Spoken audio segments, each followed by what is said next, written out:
The forest was quiet, too quiet. Birds didn't sing here. Even the wind seemed afraid to move the tall trees. Sira took a careful step forward. The ground was soft, covered in moss, untouched by people for years. She looked back. Her team had stayed near the broken tower at the edge of the valley. She was the only one brave or foolish enough to go deeper alone. She was a scout, trained to explore ancient ruins, to find old tech from the lost wars. But this place felt different. Her scanner had glitched when she entered. Her comms were dead. The air buzzed faintly, like static. She gripped her energy blade tight, eyes scanning the shadows. Then she saw it. A large stone wall covered in vines stood ahead, nearly hidden by nature. Part of it had fallen, creating a jagged opening. Sira stepped through and gasped. There, in the middle of the stone circle, stood a man. He wasn't moving. He wasn't breathing. He was frozen mid-strike, sword raised, mouth half open in a scream. Eyes wide with terror. Sira's heart pounded. She slowly approached. His armor was old, dented, scorched, but marked with the symbol of the 17th Battalion, a unit lost over 300 years ago in the Erotica War. Everyone knew the stories. They had vanished during the final battle. No one had ever found them, until... Now she reached out a shaking hand. His face looked real, human, not a statue. Dirt clung to his skin. His short hair was messy, frozen in motion. Her scanner beeped. She looked down. Her hands trembled. Vital signs detected. Sira jumped back, eyes wide. "He's alive," she whispered. "But how?" She moved in again and scanned more. His heart was beating, slow, steady, but his body wasn't moving. His muscles were stiff, locked. Neural signals were present, but looping. It was like his brain was trapped in one single second. He stuck in time. She whispered. The silence around her grew heavier. She backed away and tried to call her team. Nothing. The comms were still dead. The interference was stronger. Here, she had to leave to get help. But if she left, what if scavengers found him? Or worse, what if he vanished again like the others? She made a quick camp beside the ruin, using emergency blankets and a heat field. All night she watched him. He didn't move. But something felt wrong. She couldn't sleep. In the early morning light, she stood up and faced him again. "I don't know if you can hear me," she said softly, "but I'm going to try something." She reached for the sword in his hand. As her fingers touched the hilt, the world around her pulsed. The air grew heavy. A low hum filled her ears. Her skin burned with static. The vines on the wall trembled. Then the field collapsed. The man fell forward with a sharp gasp, collapsing into her arms. He was heavy, alive, breathing fast. His eyes darted wildly. He grabbed her wrist and pushed her back. "Where is it? Where's the breach?" "Wait, wait." Sira held her hands up. "You're safe." He didn't understand. His eyes were wild, like an animal in danger. "The battle, where is the line? Are the Nethari flanking?" Sira blinked. "Nethari? That alien race was wiped out centuries ago. You've been frozen." "For a long time," she said. He gritted his teeth. "Who sent you?" "You're not command." "No, my name is Sira. I'm not part of your war. That war ended over 300 years ago." He froze again. This time not in time, but in shock. His eyes welled up. No, that's not possible. I was just there. You were frozen mid-movement. Like time stopped for you," Sira said gently. He dropped his sword. His hands shook. I don't remember how it happened. There was a pulse. A light. Then nothing. Just fear. Just fear forever. Sira stepped closer and placed a blanket over his shoulders. "Your name?" she asked. He looked at her. "Calric. Captain Calric Turin." She nodded. "I'm here to help, Captain." He looked up at the trees. "This world, it looks peaceful. But it doesn't feel right." "You're not wrong," she said. Because I think your war might have broken more than just the battlefield. Calric turned to her. What do you mean? Sira took a deep breath. Because if you were frozen like that, maybe others were too. They both turned toward the old stone gate. And deep inside the ruin, behind the wall, something else stirred. Sira had seen many strange during her travels. Alien ruins, machines that talked, even gravity that bent sideways. But nothing had shaken her like Calric. He wasn't just out of place. He was out of time. As the campfire cracked between them, Calric sat with his knees pulled in, wrapped in the emergency blanket. He didn't blink much. He didn't speak either. Just stared into the flames like they might answer his questions. Sira handed him a heat pack and a protein bar. He took them with shaky hands. This isn't food, he said after chewing. Where's the field bread, the rations? Sira smiled slightly. That was centuries ago. We've moved on. Calric didn't reply. He looked up at the stars, and his face twisted. That's not the same sky. Sira followed his gaze. It is just clearer now, no more orbital debris. He nodded slowly. So the orbital fight, it ended too? All of it ended, she said. The war is over. The Nethari are gone. The Eradicate Treaty holds across 5 sectors. Peace has lasted over 300 years. Calric's hand gripped his sword hilt again, the same blade that had been frozen mid-air. No peace is ever free. He whispered. Sira sat beside him. You were the last man standing. Literally, that's not an accident. He looked at her sharply. What do you mean? She pulled out her scanner. The data from his scan showed something she hadn't told him yet. Your armor, she said. It's embedded with a beacon system from the old war, but yours is different. It was set to detonate if tampered with. His eyes widened. You tried to open my armor? No, she said quickly. I scanned it. I found the override codes. Calric stared into the dark. That's because I was the warning. Sira frowned. What? He leaned forward. There was a secret weapon. Command called it Project Timegate, a pulse device that would trap enemy leaders in a time loop, freeze them forever while the war moved on. He swallowed hard, but it malfunctioned. It hit our side instead. My entire unit vanished. I was sent as the failsafe. If something went wrong, my armor would automatically trigger a signal and bring help. But no one came, Sira said softly. Calric nodded. Because I was trapped too. Sira pulled up the pulse readings from her scan. This wasn't just any trap, she said. Your neural loop was cycling 1 single second for 300 years. He looked at her, eyes haunted. I felt it. 1 moment, 1 swing.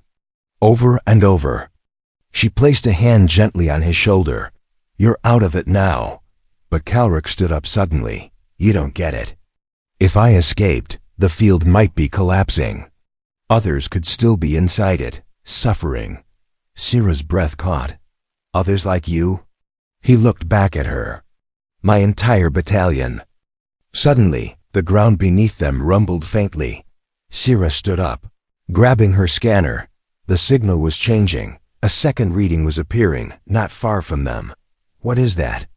Calric asked. She checked the coordinates. That shouldn't exist. Calric leaned over her shoulder. That's near Outpost Virex. We left a bunker there. Sira zoomed in. It wasn't a bunker anymore. It was marked Restricted Zone. Temporal hazard detected. Sira turned pale. No one's allowed near there. Our maps say it's a black zone, an area still glitching. We thought it was just bad. Terrain, Calric whispered. It's not terrain, it's time. The next morning, Sira packed quietly. Calric had already found his way back into his armor. It didn't fit like it used to. The fabric had stiffened, the plates rusted, but he wore it like it gave him purpose. As they walked through the forest, Calric asked, Why are you helping me? Sira looked at him. Because you're not supposed to exist. And yet, here you are. Which means something's very wrong with the past. He said nothing for a while. Then he spoke. They told us the device would win the war in one day. Instead, it stole our years. That night, they reached the edge of a mountain pass. The sky shimmered strangely. Wind twisted in strange loops. Birds didn't go near it. And the old metal sign on the edge of the cliff had only one word, barely visible under rust and moss. Time Gate. Sira whispered, "This is where it began, isn't it?" Calric nodded slowly. "And if the gate is still open, I need to go back in." She stared at him. "No," she said. "We're going in together." He looked at her with the weight of 300 years in his eyes. And beyond the cliff, in the valley of broken time, something ancient blinked and saw them coming. The deeper they walked into the mountain valley, the stranger the world became. The sun above them looked stretched, as if caught behind thin glass. The wind came in short pulses instead of steady air. Every few steps they heard a sharp crack, like a branch snapping, but no trees moved. The forest here didn't follow the rules of time anymore. Calric stepped ahead, hand on his sword. His movements were slow and careful. He knew this place, but it had changed. Sira followed her.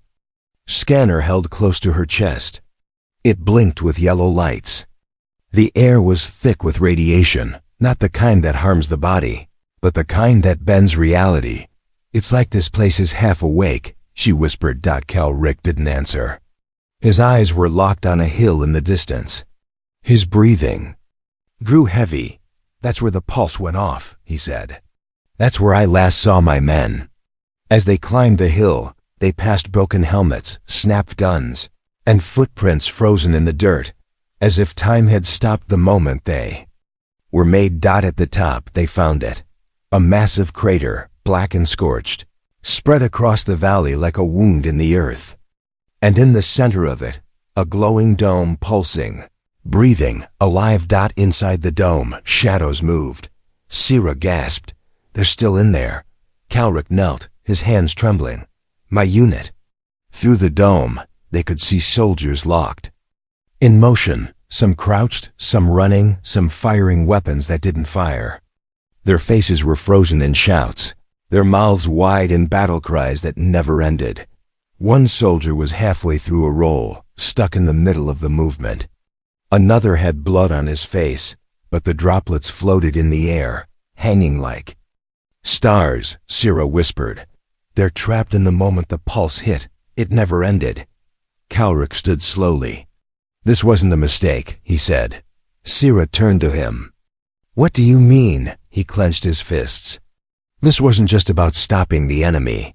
This field, it was made to test time weapons. My team was never meant to survive. We were the experiment." Sira stared at him. "They sacrificed." "Your whole unit?" Calric nodded. "And I was the message. My armor held the data, but I never made it out." Suddenly, the dome pulsed harder. Sira's scanner beeped wildly. "The field is weakening," she said. "That's why you woke up. The loop is losing power." Calric looked back at his men. "They're alive in there, but they're suffering. They feel every second. They scream, but no one hears." Sira stepped closer. "Can we break it?" "There's a control unit," Calric said, "deep underground. Beneath this crater. Only someone from our unit can open it." Sira looked at him. "Then we're going in." They found an old war hatch near the edge of the crater, covered in dust and locked with a scanner. Calric pressed his hand to it. After a moment, the light turned green. The door slid open with a grinding sound. Inside was a staircase that went deep into the earth. The air smelled of rust and ash. Lights flickered along the ceiling. As they walked down, the walls shook lightly. The pulse above was failing, and fast. Finally, they reached the control chamber. It was silent. Screens lined the walls, most of them broken. In the center was a tall metal pillar with ancient wires and glowing red lights. A single chair sat in front of it, and in that chair was a skeleton in a general's uniform, still holding a data pad. Calric Step forward. He took the datapad and pressed the power node. It flickered on. A message played. "Captain Calric Turin," said a deep voice. "If you're hearing this, then I failed." Calric's eyes widened. General's voice continued. "We tried to stop the Nethari advance. They said this weapon would end the war. But they lied. Our own people turned it on us. I sealed this chamber before they could erase us completely." The voice grew softer. "You were meant to escape. You were our last hope. If you can shut it down, do it. Let our brothers rest. End this loop. Let the war finally end." The message ended. Silence. Calric stepped toward the pillar. "I can do it. I can stop the field." Sira placed a hand on his shoulder. "But if you do, your men will die in seconds. Their bodies will catch up to time. They won't survive." He looked at her. "I know," he said. "But they'll finally be free." Sira didn't argue. Together, they reached the control switch. Calric looked one last time at the screen, at the faces of his trapped unit. Then he pulled the lever. Above them, the dome cracked, and the screams that had been silent were finally heard. Asterisk. The sound of the scream echoed down the tunnel, sharp, broken, and full of pain. Calric turned away from the monitor. He didn't want to see the screen anymore. Outside, above the control bunker, the glowing dome had vanished. The time trap was gone, but it didn't leave peace behind. It left silence, a silence full of loss. Sira and Calric climbed out of the underground vault. Around them, the valley was still, and the sky looked clear again. No more ripples in the air. No more frozen soldiers in mid-battle. All the trapped soldiers had finally passed on, their bodies falling to dust as soon as time caught up to them. Sira wiped her face. She wasn't sure if it was sweat or tears. "They're gone," she whispered. Calric didn't answer. He walked to where one soldier had once been, crouched behind a boulder. Now only a mark in the grass remained. He knelt down and placed his palm on the spot. "Rest easy, Tarek," he whispered. They stood in silence for a long time. But something in the ground kept humming. The scanner on Sira's belt started flashing again. "Calric," she said slowly. "The energy isn't gone." He turned. "The field? No, something deeper. It's coming from under the mountain." She showed him the screen. Strange waveforms moving in sharp pulses. Not time-based. Not radiation, something mechanical. Calric stepped closer. "I think there's another layer. The time trap wasn't the only thing they built here." Sira blinked. "You think there's a second device?" He nodded slowly.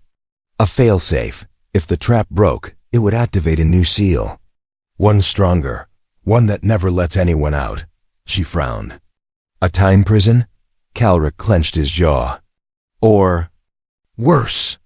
He began walking fast, past the crater, toward the mountain ridge where the rocks formed a long natural wall. Sira followed. They reached a narrow ledge with old war symbols etched in the stone, faded with time. Calric touched the seal. His finger found a groove, and suddenly the wall shifted. A secret door. With a loud clank, the stone rolled aside, revealing a tunnel carved deep into the heart of the mountain. The air smelled different, metallic, cold, old. Inside, lights flickered on by themselves. They stepped in. This was never listed in the war records. Sira whispered. Calric replied, "That's because Command erased it. We were told to protect something here, but no one ever told us what." As they moved deeper, they passed strange machines, boxes with spinning cores, coils buzzing with blue light. Symbols lined the walls, not human, alien. Sira stopped. "Calric, this isn't human tech." He stared at the writing. "The Nethari," he said. Sira's eyes widened. "You told me the pulse trap was ours." "It was," Calric said. "But maybe they built it from Nethari parts. Maybe they stole alien tech and made something worse." A low rumble vibrated through the tunnel. The lights flickered red. Suddenly, a voice echoed through hidden speakers. Identity confirmed. Calric Terran, last surviving unit. Access granted. Sira looked around. What did you do? I didn't do anything, he said. It scanned me automatically. Doors opened ahead of them. Inside was a vast chamber, circular, lined with glowing machines, and at the center, a tall glass tank. Sira gasped. There was a figure inside. Floating. Alive. A woman, alien, tall and elegant, with white markings on her skin and long silver hair that moved like water. Her eyes were closed. Wires were plugged into her head and spine. Calric stepped closer. That's not one of ours. The voice returned. Primary HOST temporal core stabilizer. Status, sleep mode. Sira backed away. They used her as a battery. They trapped a Nethari priestess and connected her mind to time. Calric shook his head. That's why the time trap worked. It was her power. Sira whispered, "This is no weapon. This is a prison built around her." The tank blinked. Then her eyes opened. Everything around them stopped. No sound. No wind. No movement. Even the air froze. Only her voice moved. Inside their heads. "Why have you come?" Sira tried to speak, but her mouth didn't move. Only her mind answered. "We released the soldiers. The trap is gone." The alien woman stared at Calric. "And you? You were meant to remain. You carried the lock." Calric stepped forward. "Who are you?" Her voice was soft, sad. "Once, I was a guardian of stars, but your kind used me as a tool. They chained my mind to time. I have lived one moment for 300 of your years." Sira felt her chest tighten. "What happens now?" The priestess looked at them both. "Now I must decide if your kind deserves time at all." The machine sparked. The mountain shook. The lights turned blood red, and deep below, something older than war began to wake. The glass tank cracked. A single drop of thick blue liquid slid down its side. The Nethari priestess didn't move, but her eyes stayed open, glowing silver, watching. Sira's heart pounded in her chest. She grabbed Calric's arm. "We need to leave," she whispered, her voice shaking. "Now." But Calric didn't move. He stood still, staring at the machines around them.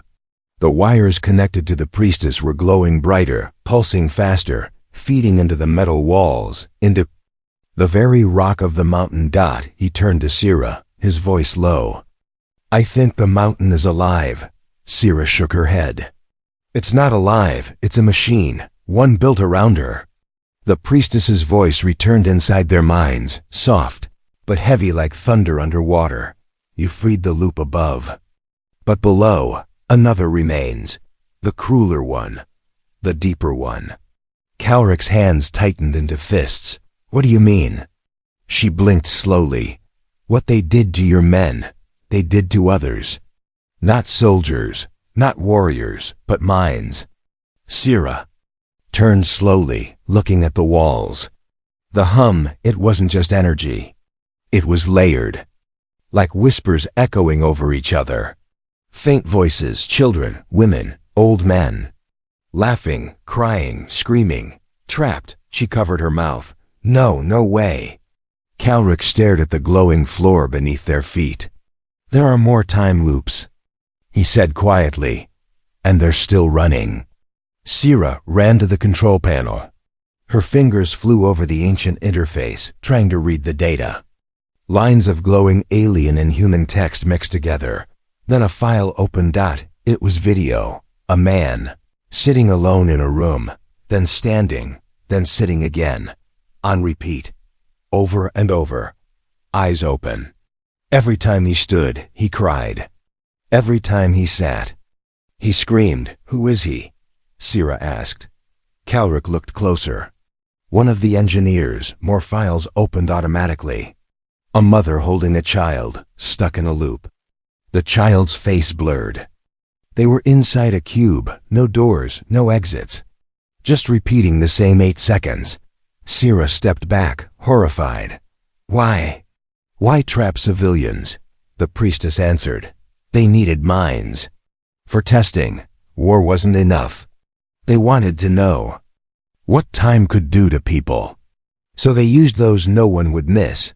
Calric stepped toward the tank. End it. Please, let them go.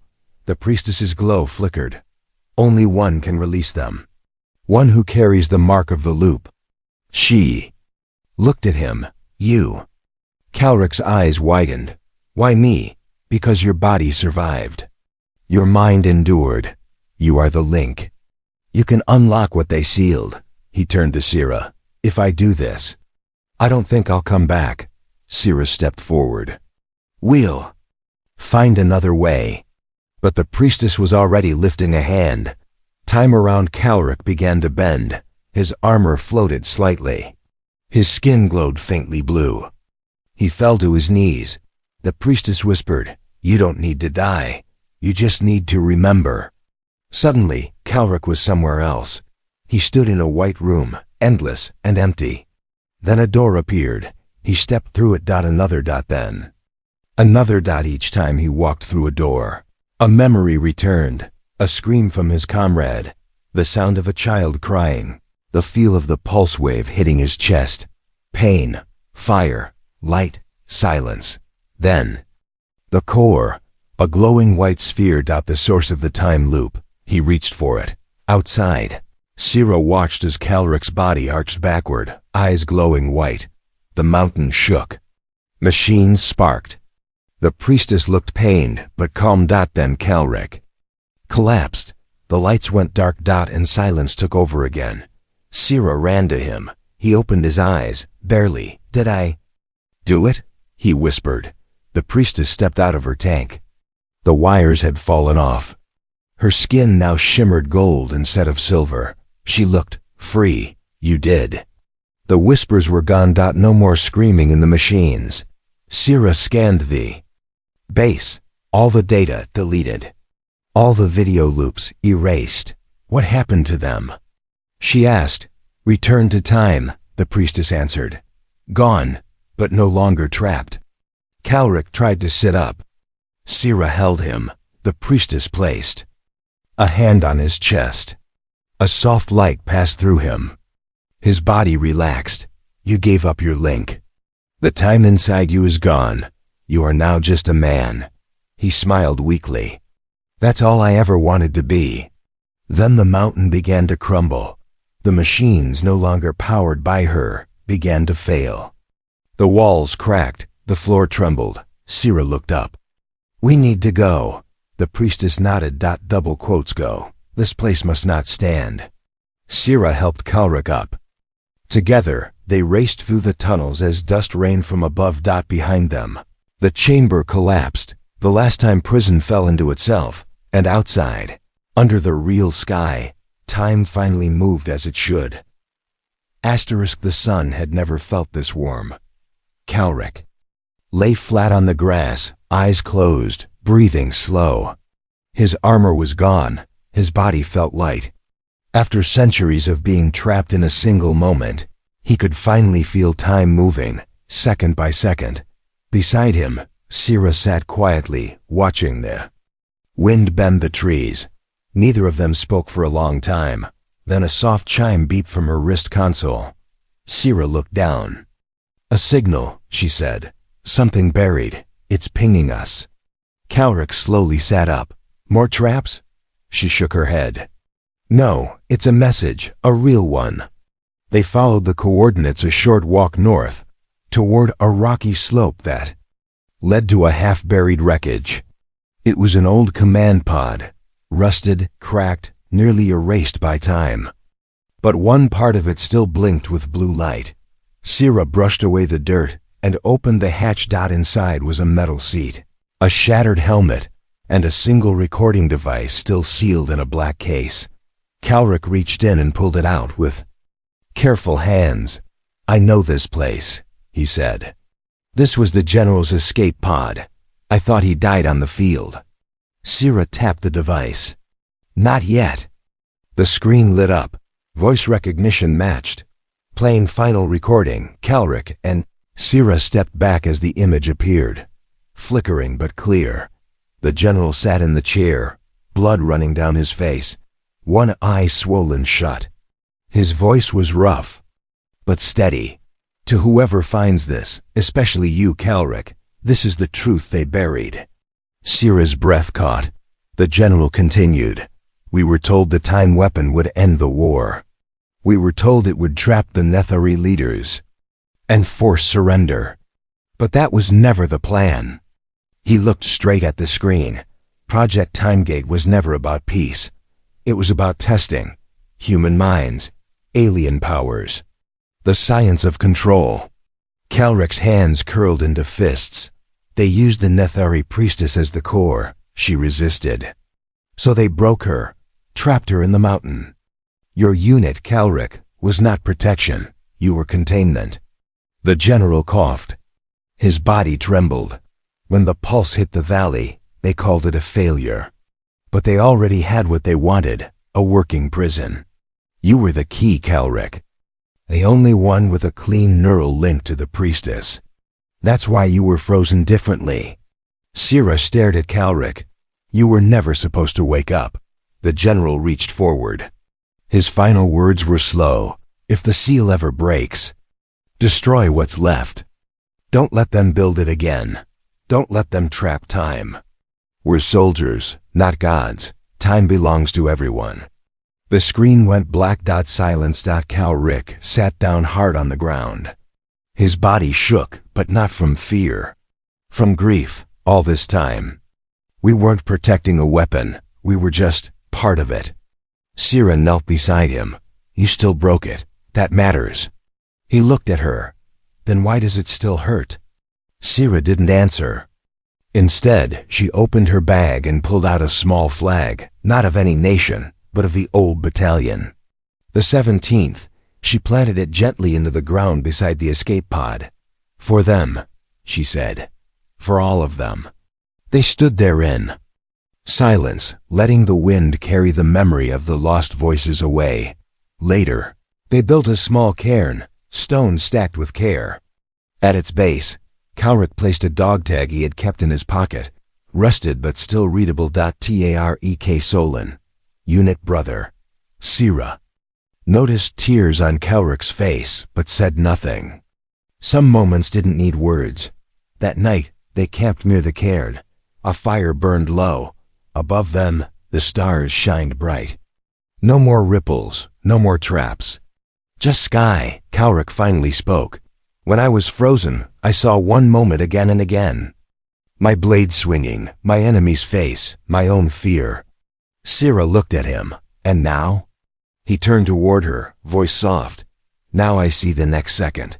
She smiled. That's what life is, she said. The second after. The wind carried the scent of flowers, something that hadn't bloomed in the valley for centuries and far behind them. Buried in stone and ash, the mountain finally slept. But somewhere on a distant world, a dark-eyed official read a report. Titled, Subject Calric, Temporal Link Severed. Project terminated. Results. Promising. The file was marked. Classified. Rebuild recommendation. Under review. Calric stood at the edge of the valley, the wind pulling at his shirt. His armor was gone. His sword lay buried beneath the cairn they had built. No weapons, no war. Just the breath of a man who had finally stepped out of the past, behind him. Sira packed the last of their gear. The research shuttle she had called earlier hovered nearby, waiting for them. But Calric hadn't moved. Not yet. He stared at the place where time had once been broken, where screams had lasted centuries, where soldiers had fought an enemy that no longer existed. He had been one of them. And now, he was free. Sira joined him, standing beside him in silence. What are you thinking? She asked. Calric didn't answer at first. Then he said, I don't think the war ever ended, not really. Sira looked at him. It ended here. He shook his head slowly, maybe here. But if someone, somewhere, sees time as a weapon, then the fight still lives. She looked toward the sky. You're afraid they'll try again? Calric nodded. Not. Afraid, certain. She pulled something from her bag, the final copy of the general's message. She handed it to him. I encoded it, she said. Made copies, not for command, for the people. He looked at her. If they erase the truth, she continued, we make sure it keeps rising. Calric took the drive. You think people will listen? Sira smiled. People don't always listen. But they remember. He looked at her, really looked at her. And for the first time, he didn't see her as a rescuer or a scientist or someone from a world that forgot his name. He saw her as a witness, someone who carried truth the way soldiers once carried. Flags, he placed the drive back in her hand. Then you tell them, he said. I think I need to go somewhere quiet. She frowned. Where? Calric glanced at the trees, now green again after centuries of stillness. There's a planet I heard about during training, he said. Quiet, peaceful, no weapons, just farming, fishing, real sky. Maybe I'll build something instead of breaking it. Sira gave him a look. You sure you're done with saving the world? He smirked. Let someone else save it. I've earned a day off. They both laughed, the kind of laugh that feels new, like it hasn't been used in years. Then the shuttle door opened behind them. Calric turned to go, but paused. Sira, he said. She looked back. Thank you.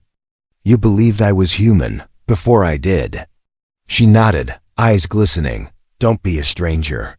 The doors closed, and the shuttle rose out from inside. Sira watched the valley grow smaller.